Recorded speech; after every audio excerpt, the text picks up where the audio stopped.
Mineşşeytanirracim. Bismillahirrahmanirrahim. 8. reşha. Arkadaş, bilirsin ki sigara gibi küçük bir adeti bir şeyi tiryakisinden ref etmek pek zahmettir. Hatta büyük bir hakim, büyük bir azim ile küçük bir kavimde itiyat edilen bir hasreti kaldırmakta büyük müşkilata rast gelir.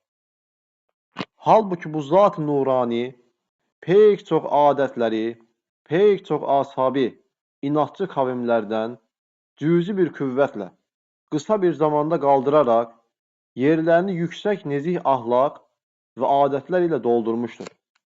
Evet, Hazreti Ömer İbnül Hattab radıyallahu teala anh'ın İslamiyet'ten evvel ve sonraki halları bu meseleye güzel bir misaldir. Bunun gibi icraat esasiyesinden binlerce harikalar vardır. O zatın o zamandaki icraatına harika diyoruz.